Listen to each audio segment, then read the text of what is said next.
Bien, muy buenos días a todos y a todas. La comunicación que presento en esta mesa deriva de los resultados de un proyecto de investigación regional que es deudor de los frutos de una historiografía social, urbana, especializada en los estudios sobre Madrid en la época contemporánea que a lo largo del último decenio se ha interrogado y con éxito por las transformaciones económicas, sociales, culturales y políticas que garantizaron el salto de escala de la ciudad entre 1900 y 1936. Un salto de escala que llevó a Madrid, como sabemos, a convertirse en una ciudad moderna. Realmente en esos 3 decenios y medio se produjo un verdadero estallido urbano de Madrid, principalmente reflejado en una vertiente poblacional y demográfica, en una vertiente profesional y en una vertiente correlacionada con su extensión espacial, sin olvidar otros escenarios que tendrían que ver con la aparición y posterior consolidación de nuevos comportamientos socioculturales que ya están siendo investigados en el grupo de investigación Espacio, Sociedad y Cultura. Hubo en definitiva en ese primer tercio del siglo XX unas líneas de fractura urbanas que crearon unas condiciones propicias para una actividad política renovada en la esfera local. Esas transformaciones que se estaban produciendo en Madrid dieron carta de naturaleza a nuevas expectativas entre los habitantes de la ciudad, y esto obligó a los actores políticos a realizar realizaciones concretas, ¿no? Es decir, les obligó a otorgar nuevos significados al mundo social que les rodeaba y les obligó a dar respuesta a los problemas urbanos, creando unos relatos de identificación colectiva en los que me centro en el proyecto, ¿no? El proyecto que dirijo pues, se centra, como digo, en esos vínculos entre cambio urbano y aceleración de la política municipal, y ha dedicado una atención fundamental al estudio del socialismo como la fuerza política que creó las primeras bases de una acción política municipal moderna, de una acción política municipal comprometida con la transformación urbana y social de Madrid que he referido anteriormente. Antes de 1931 articuló buena parte de las propuestas de administración y gestión del espacio urbano materializadas después durante la Segunda República. Antes de participar en las primeras elecciones municipales de Madrid en 1901, ya había desarrollado un denso tejido asociativo que incluyó infraestructuras que faltaban en algunas zonas de la ciudad. El socialismo creó, por ejemplo, escuelas laicas,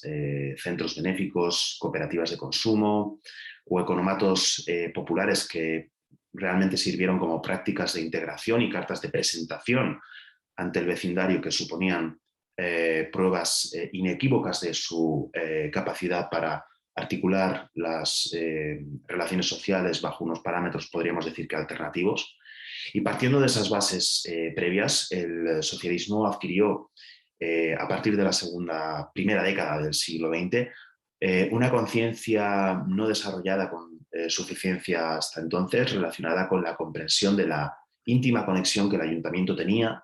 con la vida cotidiana de las clases populares y con el interés de convertir a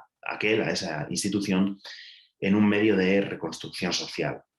Una conciencia que en gran medida pues, vino imbuida de las conclusiones que se alcanzaron en los congresos internacionales socialistas de Ámsterdam y de París de 1900 y 1904, donde el Partido Obrero belga o el Partido Obrero francés ya habían descrito la municipalidad como un laboratorio desde el cual incrementar las ganancias y la fuerza de la clase obrera. Bien,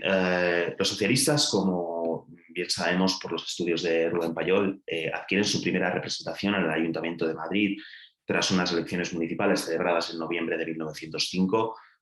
Compiten entonces por el distrito de Chamberí, una zona que todavía se encontraba en proceso de urbanización y que carecía de los servicios y las infraestructuras que tenían otras áreas urbanas. Ese distrito no solamente fue propicio para el éxito socialista por las características sociológicas de sus residentes, mayoritariamente adscritos al trabajo manual, También lo fue porque escapaba a las redes clientelares tejidas por los partidos monárquicos del turno y por la forma en la que los socialistas conocían los problemas del vecindario. Sabemos perfectamente que Pablo Iglesias y sobre todo Francisco Largo Caballero, concejales tras esas elecciones, vivían en el distrito y reproducían en los manifiestos electorales los problemas a los que se enfrentaba el vecindario, como vemos en la diapositiva. Lo importante de esas elecciones es que en ellas comienzan a concebirse los cargos municipales como puestos desde los que impartir quizás una justicia social y no como meras escalas desde las cuales medrar desde un punto de vista político. Bien, una vez instalados en el ayuntamiento tras esas elecciones, los socialistas, digamos, comienzan a plantear los pasos a seguir en la futura implementación de dinámicas renovadoras en el gobierno local. El programa que desarrollaron desde el gobierno municipal de Madrid antes de la Segunda República va a estar teñido de medidas, de propuestas que recuerdan a la socialdemocracia que se abría paso en otras ciudades europeas. Y lo cierto es que en un primer momento esas líneas de actuación municipal van a poner sobre todo énfasis en los problemas de las clases populares y de los sectores sociales subalternos. En el anterior sentido, podríamos destacar, por ejemplo, la lucha por la mejora de las subsistencias en un primer punto, que fue un apartado donde se consiguieron realmente avances significativos. El acceso a las concejalías y a las tenencias de alcaldía de los distritos permitió al socialismo ya no solamente supervisar o fiscalizar la forma en la que se expendían los artículos de primera necesidad de Madrid, sino que ese acceso también permitió implementar dinámicas de intervencionismo oficial conectadas con las denuncias del vecindario que se basaron, por ejemplo, en la detección de fraudes y adulteraciones en la venta de los alimentos y en la penalización económica rigurosa y regularizada de los comerciantes o industriales que incurrían en esos delitos contra la salud pública. En segundo lugar, podríamos destacar también, por ejemplo, la lucha por la mejora de las condiciones residenciales de la población. Lo cierto es que en ese ámbito se van a poner en escena propuestas concretas en un apartado económico, por ejemplo, con la fijación de mecanismos de mayor protección sobre los inquilinos basados en limitaciones de los aumentos de los alquileres residenciales. En un apartado sanitario también van a emerger propuestas relacionadas con la organización de criterios específicos para conocer el estado de la vivienda, especialmente a partir de la realización de padrones sanitarios de viviendas. Y en el apartado constructivo, bueno, pues podríamos decir que este va a bascular fundamentalmente en torno a la política de las casas baratas dispuestas en barrios periféricos de Madrid poco urbanizados. También podríamos destacar, bueno, actuaciones políticas municipales en el ámbito laboral que inciden en la fijación de salarios mínimos para los trabajadores dependientes del ayuntamiento desde 1906, en la concesión de seguros asistenciales para los mismos a partir de 1910 y en la mejora de los mecanismos de inspección de las obras públicas que se realizaban en la ciudad, obviamente de cara a minimizar los accidentes. De igual manera, pues bueno, se propusieron también nuevas dinámicas de intervención en el mercado laboral relacionadas, por ejemplo, con la creación de oficinas de colocación y de fondos económicos municipales de ayuda al paro forzoso a partir de 1914-1915, que finalmente, como bien sabemos, terminarían materializándose en los primeros meses de la Segunda República, en el caso de Madrid. Bueno, estas fueron, podríamos decir, las líneas de actuación iniciales del socialismo en el Gobierno de Madrid, sobre todo las que se despliegan entre 1906 y 1917,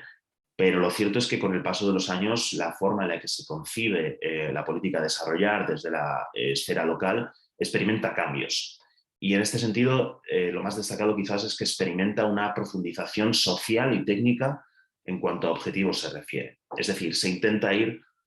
mucho más allá del planteamiento de actuaciones municipales orientadas a las clases populares.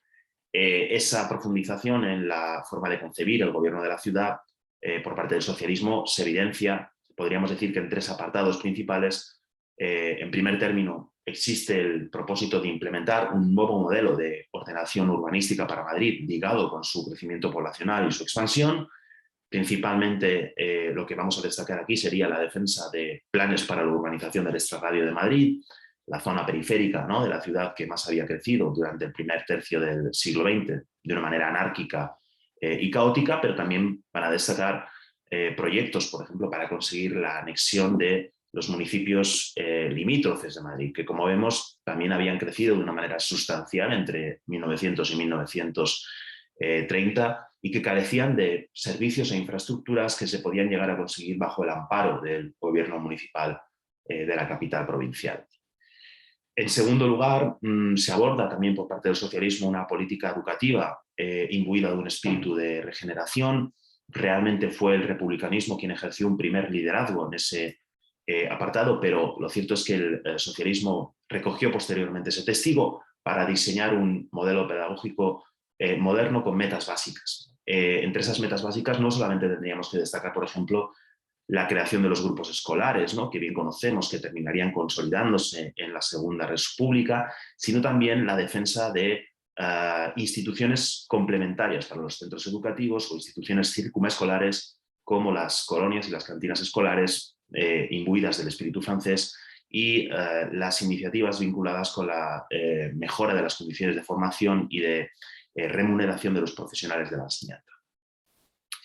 Y en tercer lugar, finalmente, y en gran medida por influjo de lo que ocurría en Europa, el socialismo en Madrid defiende la municipalización de los servicios públicos, ¿no? Esta es una cuestión que cala tanto en el gobierno local como en el vecindario durante esta época. Se entiende básicamente que, debiendo ser el ayuntamiento una entidad facultada para actuar en cuanto redundara en provecho de la comunidad y no solo como una pieza al servicio de la maquinaria estatal, todos los servicios que afectaran al bienestar de los habitantes no podían escapar de sus competencias. Paralelamente, es verdad también que se entiende que dichos servicios deben escapar o sustraerse a la esfera mercantil tradicionalmente amparada por el Estado, es decir, a las compañías privadas que habían comenzado a ejecutarlos como concesionarios durante la segunda mitad del siglo XIX. Y progresivamente va a ir permeando la concepción de que esas compañías, esas empresas privadas que conceden los servicios públicos en Madrid, los gestionan sin desarrollar un verdadero sentido de compromiso, de responsabilidad con las verdaderas necesidades de la ciudad y de sus habitantes y con los intereses del propio gobierno municipal, especialmente en un sentido económico. La municipalización, como bien se sabe, se plantea en el ámbito de los transportes, pero también en las subsistencias, en el abastecimiento de aguas, por ejemplo.